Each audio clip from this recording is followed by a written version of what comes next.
And we're back with another episode of In Horror We Trust.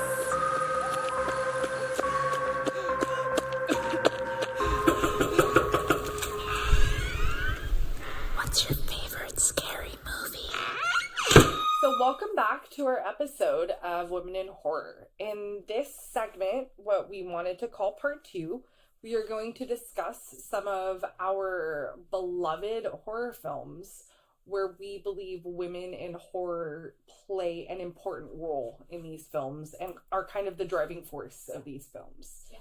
So whether they're actresses, whether they're, in some sort of other role with the film department or anything in between, we really love these movies. And so we're going to start with It Follows. And I think the point that we want to focus on this film the most is its premise and how that deals with the relationships that women have with themselves, with their friends, and with a potential lover. Yeah, It Follows. So a very, very brief synopsis of this film at its surface level is a young woman is followed by an unknown supernatural force after a sexual encounter. So the main protagonist, or the main woman in this film, is Jay. Yeah, the film starts with her going out with a guy. I think his name is Hugh. And they park somewhere deserted and start making out, and then it leads to consensual sex. But then, out of nowhere, Hugh pulls out a rag and chloroforms her. And I don't know, I don't remember if it shows explicitly, but she wakes up in an abandoned parking lot tied to a chair. Yes. Yeah. And she's in her bra and underwear still. Yeah. And then Hugh begins to rant on about why he has her there. Yeah. But correct me if I'm wrong, because it's been a few years since I've seen It Follows. She's kind of going in and out, not really focusing on what he's saying, because she can't believe that this is what's happening to her in that moment. And then she finally starts paying attention to what he's saying, but obviously it sounds like he's a madman. She's not coherently able to process what he's saying to her. It doesn't make sense to her because it's so fucking out of this world. It's just what? He basically just says that he's had to pass this on to her. Yeah, and he then tries to explain to her the method in which she has to go about getting rid of this and passing it along to someone else. And what it turns out to be is just some supernatural force that is constantly following her. Yes. And if it catches up to her, then it kills her and it goes to the person that it was following before her. And am I wrong, but does it disguise itself as people are just random passers? It can be anything. Yeah. Essentially. But I think Hugh states that it can take the form of people that you love and trust in order to get to you quicker. Because you never know who it's going to be. Yeah. There's just little things that I think he specifically states to her to watch out for. And that's when you know it will be there. Yeah. And mind you, they don't give a name to this. It's just called The It, essentially. He refers to it as It. There's no real title for it. Right. And basically what we wanted to get into about this film and why we like it so much was the subversion of the surface appearance of what it was about. Yes. When it came out, a lot of people had this idea that it was just about STDs, that it was just metaphorical for STDs, or maybe not even metaphorical. And so actually it is about sexual assault and trauma and being a surviving victim of sexual assault as a woman.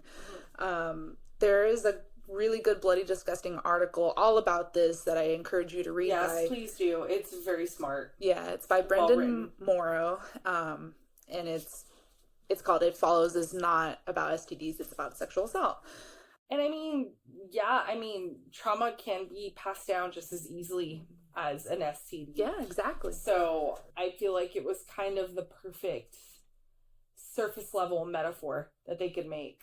Yeah. For trauma. Yeah. Yeah, basically this film, and as you see Jay throughout it and dealing with this supernatural force that's after her, you really see the connections between a surviving victim of sexual assault and the stigmatization of being a victim of this.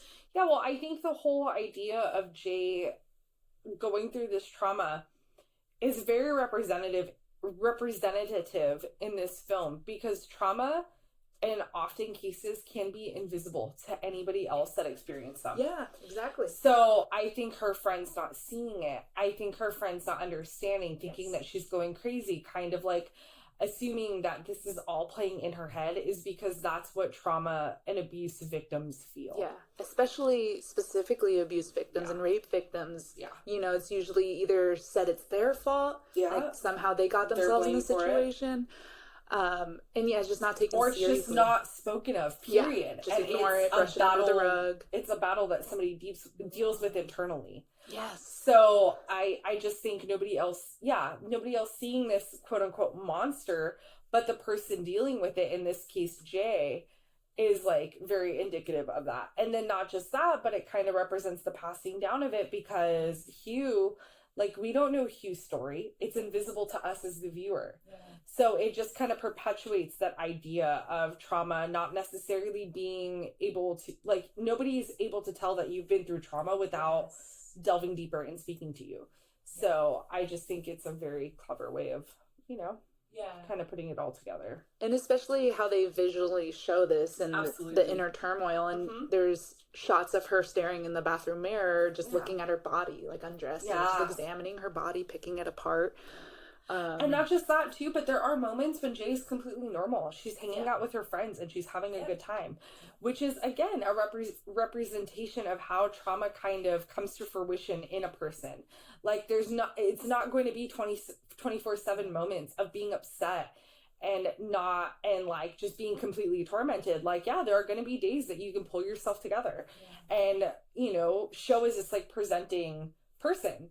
That you're totally fine, you're okay, you're just another one of the group. But like, as that kind of facade seems to unravel, the more intense the trauma comes back for her, I feel like you start to see her unravel more on the screen. And I think that's even maybe a little bit more of a deeper kind of connection with trauma, that the more she tries to force it down and act like everything is fine and nothing's after her, the worse it gets through the movie. Yeah. And the more aggressive it is, the less heads-on confrontational she is with it. Yeah. So. And also just speaking in general on a woman's experience in being a sexual assault survivor, just there's a contrast of imagery of her like in her swimming pool and her two younger neighbors. These boys are watching her and obviously looking at her body and everything. And before it was something she could ignore, but after her encounter, and she's in the pool, like it feels more like an immediate threat when she's in this position, and she feels more vulnerable and her body's exposed. And just after that encounter, the trauma, like it just gives this stark contrast from both scenes. Because again, it was something she could ignore, and a lot of women have to ignore this in everyday life, that kind of gaze on you, and but then after a traumatic experience, it contrasts to her in the pool, and immediately she gets out. Just the whole movie was a very creative way to get this across. And then not just that too, but I think that the actress who plays Jay did like a phenomenal job in this role. I think she was really believable as this girl who was going through like a really horrific point in her life. And then her supporting female friends too, like they may not be perfect, but they still help her try to figure this out, which I think is really redeeming. And it says a lot about like female relationships with one another in a film such as horror, when often those friendships are not really explored. Yeah, So, which we'll get into Jennifer's body, but that was a big thing in Jennifer's body. The ending and conclusion to this film itself also is very, I think, realistic. And I really, I guess, appreciated that. Was basically, there is no clear resolution or lesson to be learned from all of this, but Jay is able to open up and trust someone, which Paul, she's like holding hands with at the end of the film. And I think, I don't know if he is willing to share the burden, is what Brandon says in his article. I believe so, because throughout the film he was so willing to give himself up to be the next person in line to have to chase or to run away from it. So that's a really clear representation that he's willing to like throw his all to her, for her to trust him, and for her to open up to him at her own pace, because he keeps asking her and she says no, and he doesn't hold that against her. And I like that, at least, you know, in regards to this entity, you know, it's not like, which is embodying of this trauma that's following her.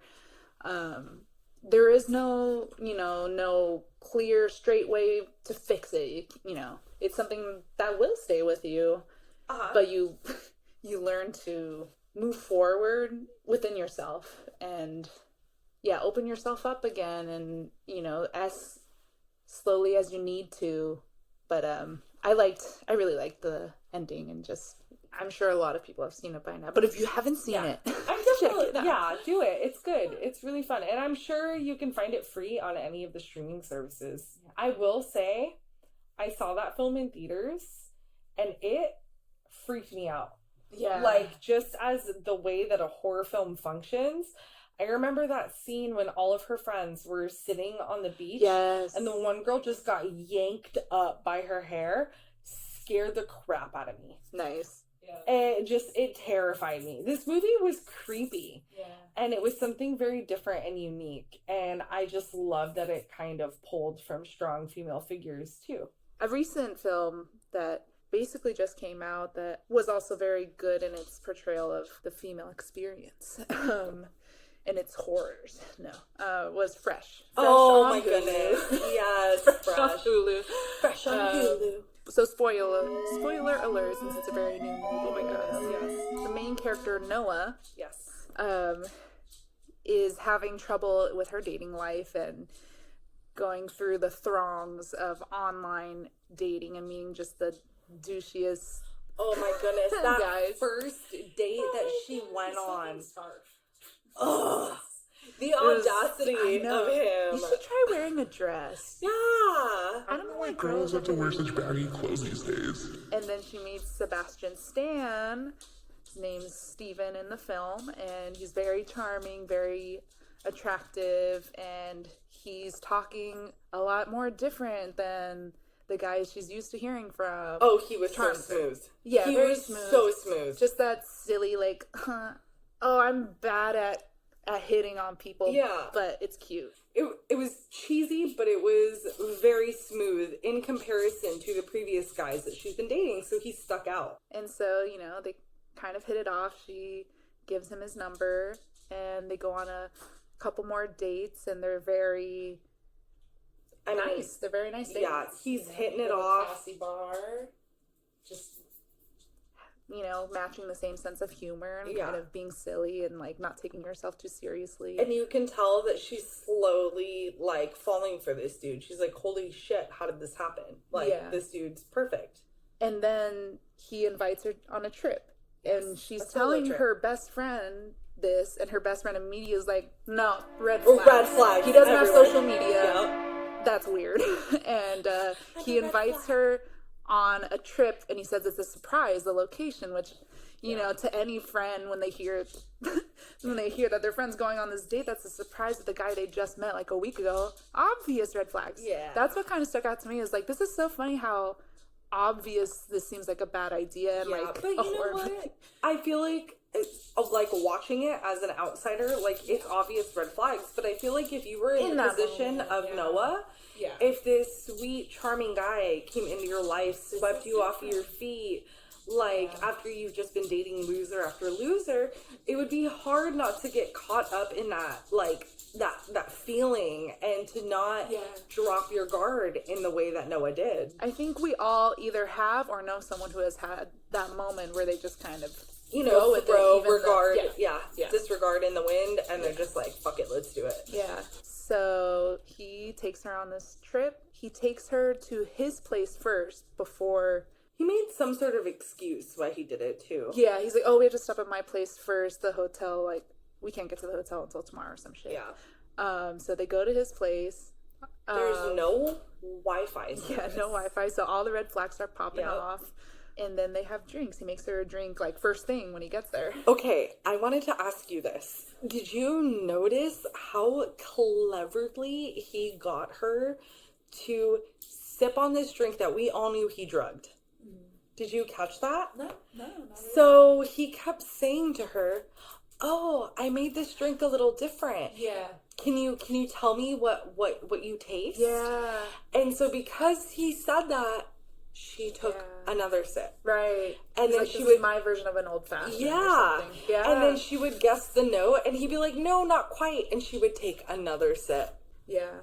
Oh, give me the chills watching it. I was like, "No, girl, what are you doing? Put down the glass." Yeah, and as suspected, vision starts getting blurry. She passes out, wakes up in a confined room chained to the floor. Oh, yeah. And this poor girl. Yeah, she thinks it's a joke, and then obviously realization sets in. And I think one of the scariest moments, too, being a woman, is the first thing that comes out of her mouth is, "Are you going to rape me?" Yeah.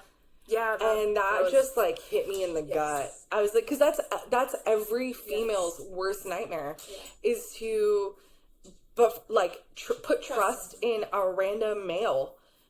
Well, not even random. It's somebody that you have gotten to know, and then to have that trust literally ripped away from you, and to fear that they're going to repeatedly violate you. Yeah. That was so scary. And then for him to have the audacity when "I'm not gonna rape you," I was like, "You son of a bitch." Yeah, exactly. And he's basically just using her. He's gonna fucking eat her. we when we first saw it, we did think that he was just a cannibal, you know, because he said like, "Oh, I don't eat animals." Oh, he yeah. said, "I don't eat animals." But the way that he said it too was really weird. It wasn't most people who they tell you that they're a vegetarian or vegan, they go, "Oh, I don't eat meat." Yeah. But the fact that he specifically stated, "I don't eat animals," was very weird. Adam caught on to that real quick. I was like, oh. But we just kind of thought, oh, he's gonna turn out to be just a cannibal, you know, just eats people. But there's more to it than that. He's running a whole fucking black market of selling women's meat, specifically women's meat, because apparently it's tastier to these fucking psychos. Yeah, there's this little community of men, of rich ass men. Steven is he's a plastic surgeon. Yes. Anyway, so he has the expertise of stripping their meat from, you know, he'll take them limb or body part at a time. So essentially he's just keeping them caged up so he could slowly take pieces of their body off of them. And he needs it fresh. And he needs it fresh, essentially. Is it rotten tomatoes fresh?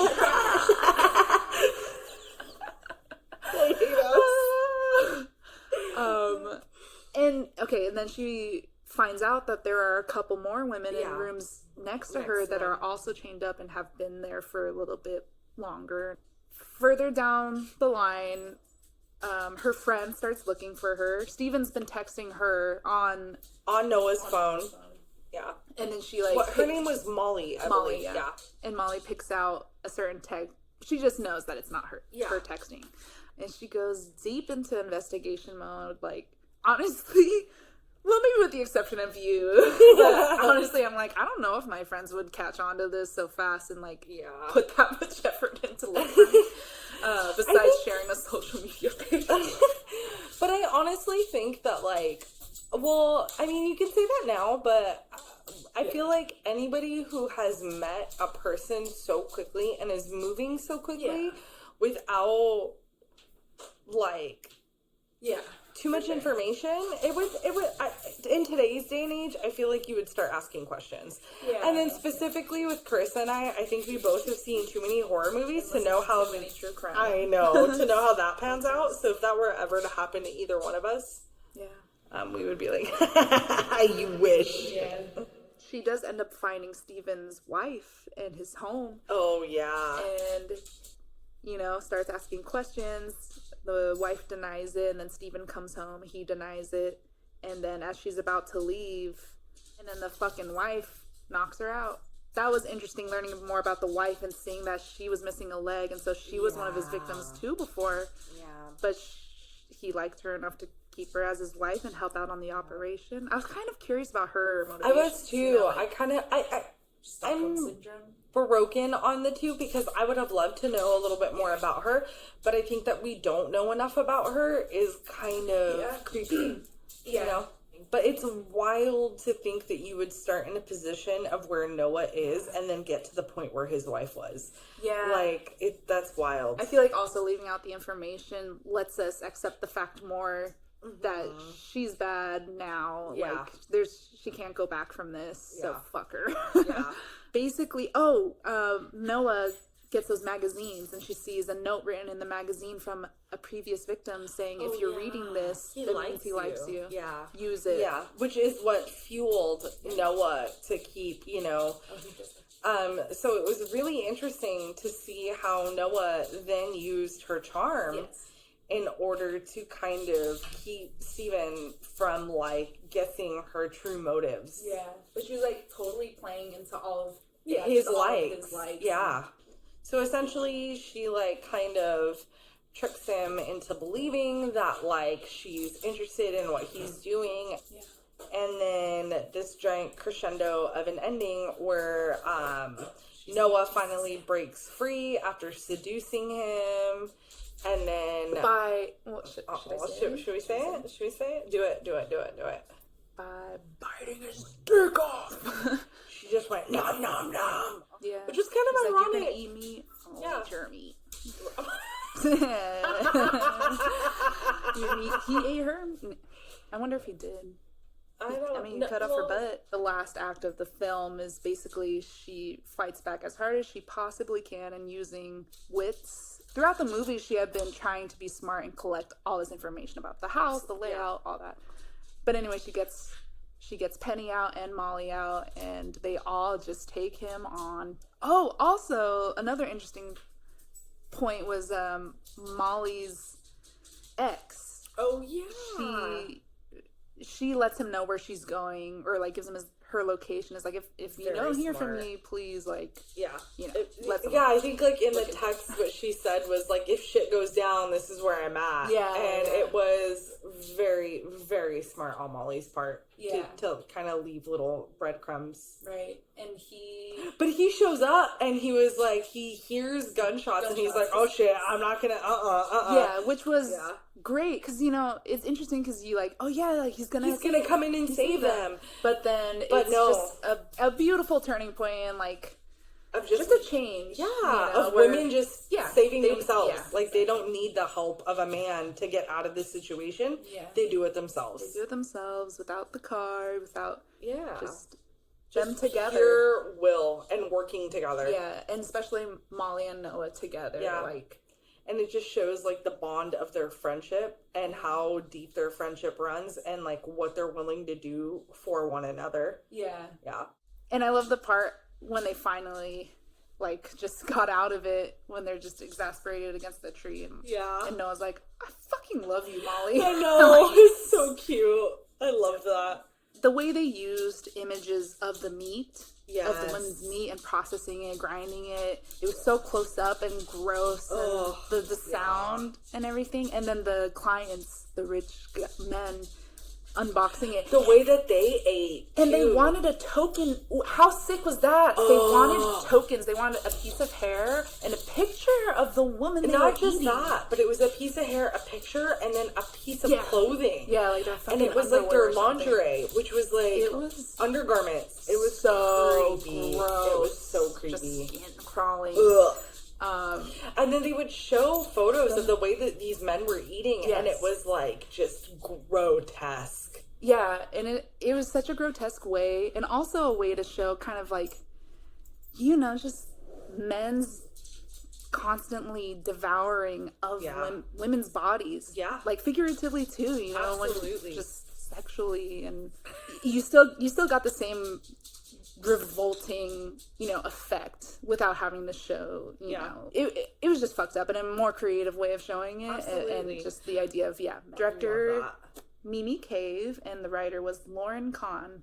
And I love too that, like, even though this was a story about like love gone wrong, at its heart and at its core, it spoke about a relationship that two women had with one another. And I think that's brilliant. I'm now looking back, I kind of noticed that the parts that they would show, obviously he had a whole freezer full of different body parts, but like the parts they kind of focused on were more the sexualized parts of women's bodies. Absolutely, yeah. Like the torsos, the chest. He got Molly's boobs, Noah's ass, the leg, a lot of the leg. You know, there's a lot of like, ooh, women's legs. Yeah. Yeah. That's actually really interesting because I didn't really think of that. I just was like, in the moment of watching it, I was just looking at it as body parts. But now that you explain it, it kind of furthers that whole point of like men devouring women. Yeah. Yeah, women's bodies. But yeah, it was a nice surprise. It was a really, really cool, refreshing movie to see. Very refreshing, yeah. for sure. Fresh. Refreshing. Okay, so one of my all-time favorite horror movies that depict, like, that is not only female-led, but depicts incredibly powerful women, is The Descent. Oh my god. That movie does not only portray a group of women so perfectly, and, like, the dynamics of friendships and trauma, and just what can happen when your friendship group kind of literally crumbles in front of your eyes. It's put in a hellish situation. Yes, but it is one of the scariest movies. So fucking scary. I was so creeped out. I did not. I don't want to explore caves. Absolutely do not want to go. What is the word? Spelunking? Yeah. No, thank you. What a word. But I just like it's so multifaceted because it not only addresses, you know, the trauma of, you know, the main female protagonist losing her child and losing her husband, but it also puts you in a situation of what do you do when you've become estranged from your friends. You go on a trip with them, and then you are stuck with these people to face your deepest, darkest fears of being trapped underground with no way out. And you have to work together in order to literally be free. Yeah. And it's just, it's so claustrophobic too. Oh, it's so claustrophobic. And it's just like, I feel like it heightens kind of that dynamic that you would have with your friends. Yeah. So it's very interesting. Yeah. And how it was supposed to be a bonding experience, you know, like the first big kind of girls outing. God, that movie was so good. A bloodbath, man. Oh, but literal bloodbath. And the creature designs are chef's kiss. But yeah, that moment in that film where one of the characters is coming out of that pool of blood. Oh god. Will forever. That was the lead character. Yeah. Will forever be marked like in my mind. It was so brutal. It's interesting when when the relationships start crumbling, and Juno, I think it is. Yeah, Juno accidentally kills one of the other friends. So heartbreaking. And it was an accident. But then she tries to hide it and like act like nothing happened. Yeah. You know? Which is devastating for a friend group. And that was just interesting. Yeah. And how you're, you know, put up against these monsters, and yet one of your friends kind of becomes one. Yeah. Becomes one in that situation. It's like, you know, what do people do and who do they become in this incredibly powerful portrayal of a group of women. Yeah. Like it was so... The resourcefulness they had too, with just their gear and getting around, and especially when Sarah goes all ham. Or even how like one of their friends gets a little too overeager because everyone's Oh, stressed out, and then she thinks she sees light, but it's just a reflection of water, and she ends up breaking her leg. Yeah. Like, Oh, what do you man. do? Like, what do you do in that situation? Like, God, that ugh. scene makes me, it just makes me clutch myself. I literally can hear the sound of Yeah. her leg crunching over her weight. And then they have to, like, reset it, you know? Oh my god! I just, like, crawl up inside myself. Her screams. Yeah, Ugh. she, like, bites on. Yeah. Oh, man. Such an insane movie. Yeah, I highly recommend that movie if you haven't seen it. It is a wild ride. Ugh. Chills. Yes, definitely give that one a shot. It's the descent of A friend group. Yeah. One of my favorite, more recent notable, female-driven horror films was The Witch, Oh, God. which was, no pun intended, but it was absolutely brilliant. It was wicked. So wicked. No, that movie was pure brilliance. How that story unraveled, which was like this tumultuous relationship between, the elder female daughter and the mother, which was just, every turning moment that the mother could blame the family's problems on her, she just did. And it was almost like their relationship and their dynamic pushed her into what they were fearing she would become. Yeah. Which I thought was like a horribly interesting twist to it. Like the very end scene where you see her walk into the field naked and kind of succumb to what everybody was fearing that she already was. Right. It's interesting, too, how in that film, especially for that time period, the dad wasn't, at least not for a big part of the film, he seemed a little more forgiving or not as quick to be like, oh, it's her. Yeah, no, definitely. Which usually you would think that man would be like, witch! Yeah. Witch! Drag him to the stake, like, right away. For real, though. But, like, no, he was, like, kind of, at some points, even telling the mother, like, hey, ease up on her. Like, yeah. But, I feel like the kind of driving point with that, the mom was already in a really unstable, just kind of upset position when they were, even before that, when they were ousted from their kind of village. Yes. And then as soon as the younger child went missing, it was just like any little tiny problem went on the back of this teenage girl. It was a wild ride, kind of just following this arc of her character and just seeing how for the first, I feel like half of the movie, she was just kind of begging for forgiveness and trying to, prove to her family that, like, she wasn't this, like, horrible person that they were trying to, like, impose on her. Like, she didn't purposely try to lose her little brother. She didn't purposely, like, get her other younger brother, like, lost in the woods, who eventually became bewitched.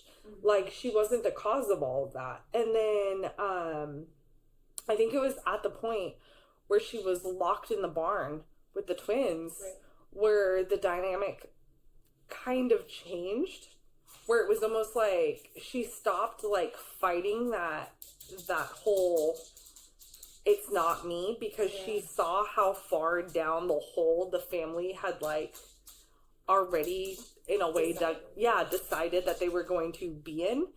And at that point she just, like, in very tiny ways was sticking up for herself until the point where, like, that whole battle between her mom and her dad at the end of the film, I mean, it wasn't really a battle, but the whole fight with them at the end of the film, and then it was almost like she reclaimed who she was, and she stopped letting other people tell her who she was or what she was, and she just kind of did her own thing, which was really, really cool. Yeah, I felt relieved almost at that ending. I was like, absolutely. I was like, girl, yes, like, get your relief. Go join these women almost that respect you and want to hear you. And almost too like she finally belonged to something because this family was so ready to just cast her out as like this outsider. Yeah. So it was really cool to see. I kind of got the same effect from the ending of Midsommar. Oh, Obviously very different stories, but yeah. Yeah. Absolutely. They hold very, very similar kind of underlying context. and, the women that swarm around Florence Pugh Yes. and cry with her and Yes. like go through the Feel whole with her. Yeah, feel with her. Which again, Midsommar. The power of covenants. Yeah. Florence Pugh in that movie. Ugh. Yeah. So great. Along the lines good. of, dare I say, Toni Collette. Yeah. Very great. Oh man, her pain is just so palpable. Just like in The Witch. Thomason? Oh, Thomason. Thomason. Yeah, Thomason. Thomason, finds her kind of belonging almost with the other witches. Yeah. Florence Pugh's character, finds her belonging with the belonging. cult. Yeah. All right. Last but not least.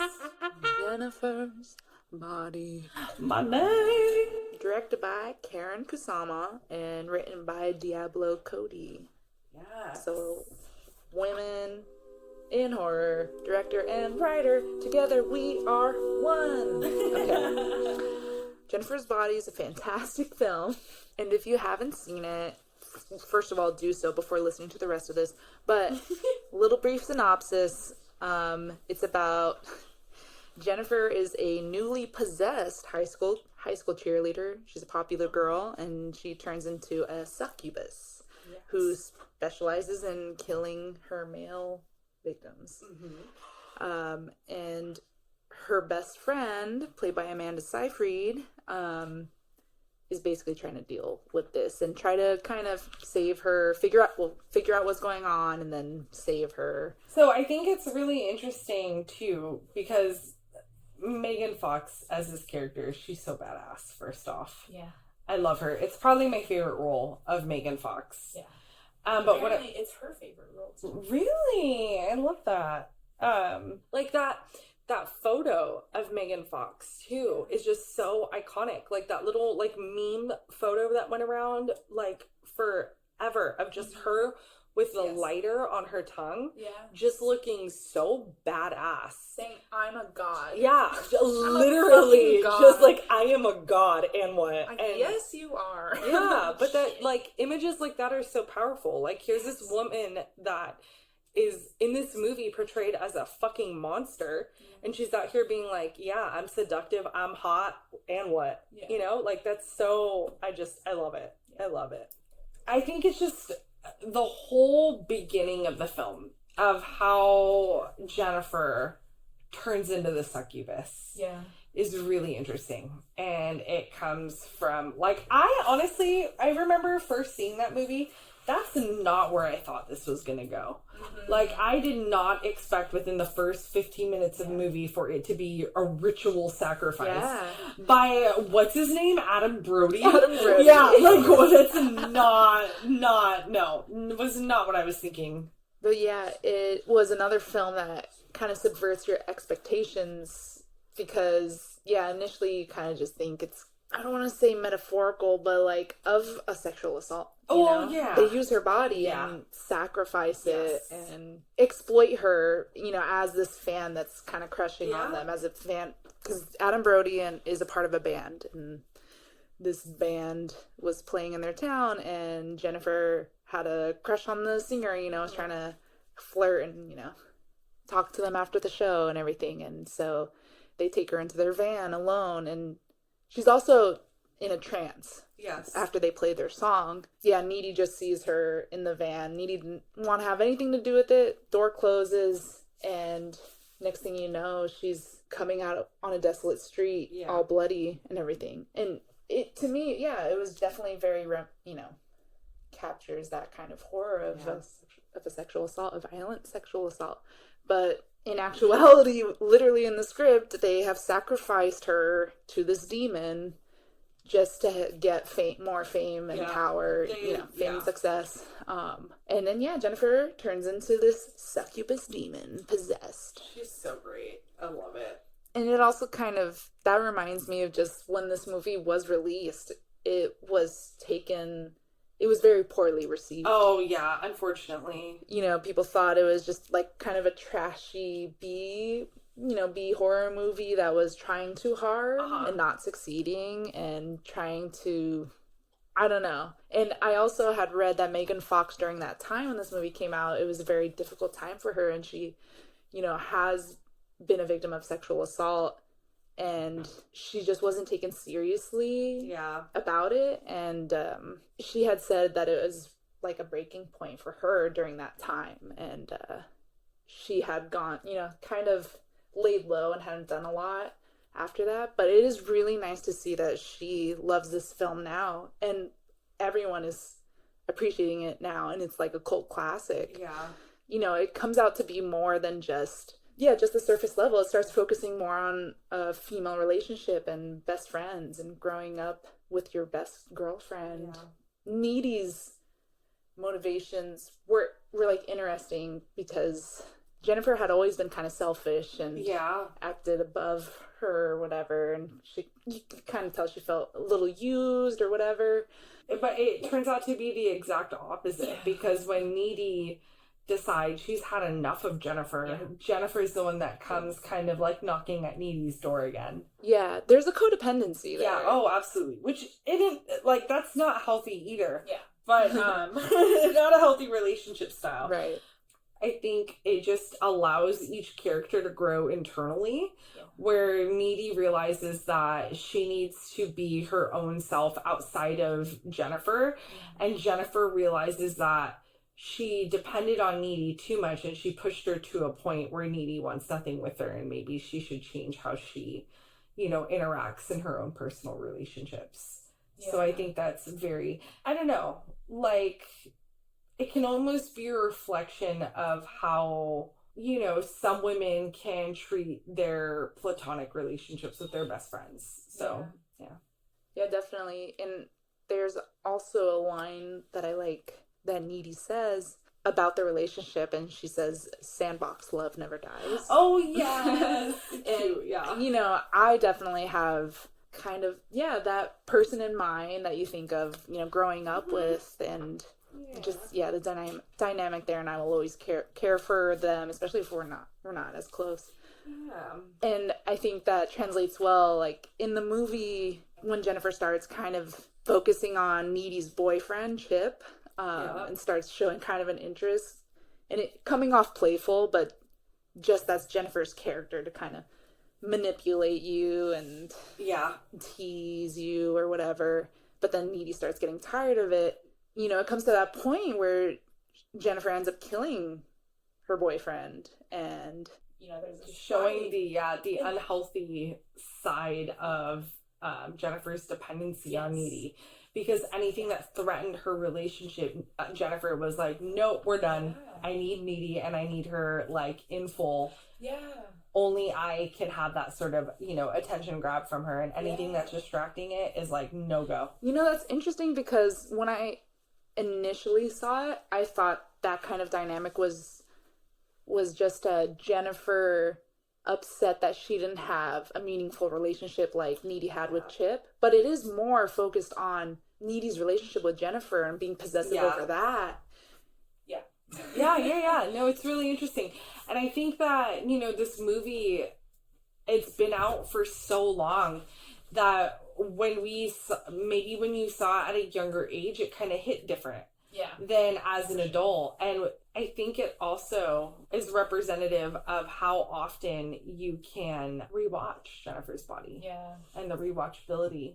I think, just to add to what we were saying about like Sandbox love never dies, and all, the transformation of their relationship through this film, at the very end, Amanda Seyfried's character is following the band and gonna kill them. She did care about her deeply, and I don't know, it's just, I like how complex they showed these relationships. Girlfriend relationships, especially ones that long, are very complex, and there's so much to it, so many layers, especially as they grow up. And what I think is really interesting about not only Jennifer's Body but Ginger Snaps is how female sexuality, specifically puberty, is almost politicized as this dangerous, monstrous force. And that puberty is something to be feared. Yeah. And that especially female puberty is to be something feared. Yeah. So, for instance, in Jennifer's body, when she has already been, sacrificed by this band, all of a sudden, she's more confident, she's being more sexual, she's being more in your face, which is a result of, kind of puberty and hormones and whatnot. She's glowing. She's literally glowing. And then, she's a literal fucking succubus. Yeah. Like, both of these movies show that women cannot be sexual and cannot be, can be deemed as anything but monstrous. And I feel like that's a direct correlation to society and how we view women. Yeah.